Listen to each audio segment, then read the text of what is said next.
Translate it so. Don't say Torah, don't say Zabur, don't say Injil. Because I didn't say Torah, Zabur or Injil. He's at a loss, poor chap. But I'm sure you, my brothers and sisters, are better informed than that. Now, you know that the Bible is not the word of God.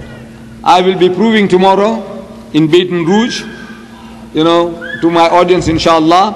And if we can, by Allah's help, subdue this big shaitan, big shaitan. No, we must give credit. Look, we must give credit where credit is due. He is really big shaitan. I was in Sharjah, the Sultan, Dr. Sheikh Sultan Qasimi. I went to see him and I showed him this poster. And when he saw the picture, he told me these words. These are his words. This is big shaitan. I said, how do you know?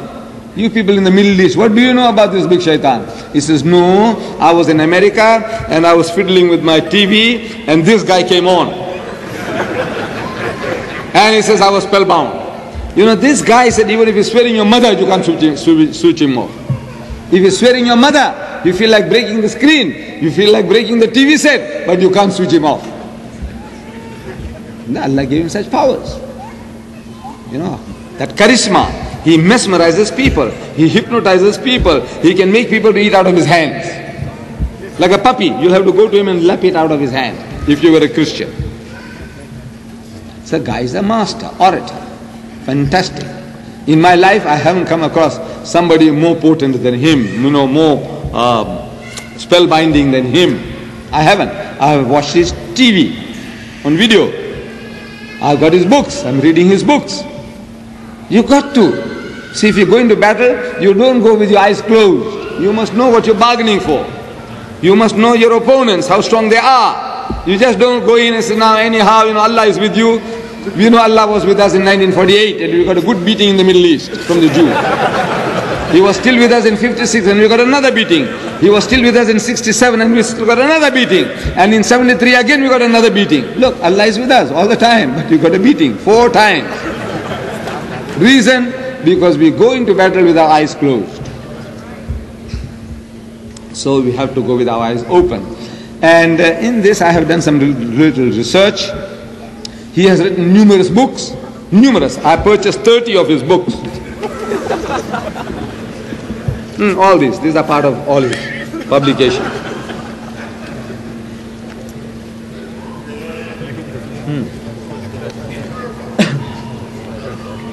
I purchased 30 of his books. And I read them all. Like fard, I made it fard, obligatory. You have to make it obligatory. If you are going into battle, you must know exactly what your opponent is carrying. And wallah, I tell you, he's given me so much armament, so much, that the original understanding, that the format of the debate was an hour each. First speaker speaks for 50 minutes, second one 60, and the first man again for 10. And he opted to speak first. First 50, then me 60, and then he 10 again. There are advantages and disadvantages of such a format, but this is the fairest format one can think of. This is the fairest. Now he's going back on the original contract. I left my country, I'm here now, tomorrow the debate taking place, and he's talking about speaking for 20 minutes. In other words, he wants to gag me for 20. Imagine a man coming from 10,000 miles to speak for 20 minutes. And a thing concerning 1,200 million Christians who believe that this book is the book of God, he's going to deal with it 20 minutes. Reason, you might be able to guess, is the guy is terrified. You see? Because now 20 minutes he can make an oration, tantalize, do some little dancing and create the impression that he won the day. And we won't have the chance to grapple with what he has spoken. But inshallah, pray that things come out right, that at least we have an hour each, inshallah. Even if it's 20 minutes, we'll do the job inshallah in 20 minutes. But we would prefer to have an hour. Now in his books, he's written some beautiful books. Very potent books. He is the strongest in his condemnation of alcohol. He is the strongest among the Christian evangelists, preachers in his condemnation of pornography. He is the strongest in his condemnation of incest. He is the strongest in his condemnation of homosexuality. These books. You know, he is the closest to the Muslims in his morality, his standard of morality. He falls a little short, and his theology is off the target, is off the mark. His theology, understanding of God. But otherwise, the man, you would say, he's the closest to the Muslims in his condemnation of all these evils. In his book on incest, which I might, if I have a chance to use, I will use, to prove that the Bible is not the word of God. Incest. He says, incest in America has become of epidemic proportions. Incest. I wonder if you all know what incest is. You do know. I don't have to explain to you. In the Middle East I had to. You see, I asked the people, how many of you don't know the word incest? And you know, about half of them, they used to put up their hands. They never heard the word incest. You know, it's not in our common usage. So I had to explain what incest is. But I take it that the American people are better informed than people in the Middle East or in India or Pakistan. You see, in his book, he gives us 10 cases of incest from the Holy Bible. That in this Bible, there are 10 cases. 10 different couplings of incest in this holy book, the Bible. So it does shock a person. What is it? Is this a textbook on incest? That if you want to know what can you do to commit incest? Like it tells you in the first book of the Bible called Genesis, I knew about 4 cases of incest. In his book, he gives me the 5th one. So he's my teacher. He educated me one more incest than what I knew. Father and daughters getting together night after night. And the father made the daughters pregnant, and both of them gave birth to a son each. One was named Moab and the other one was named Ammon, from whom we get the names Ammonites and the Moabites in the Bible. Children of Lut alayhi salam cohabiting with his daughters.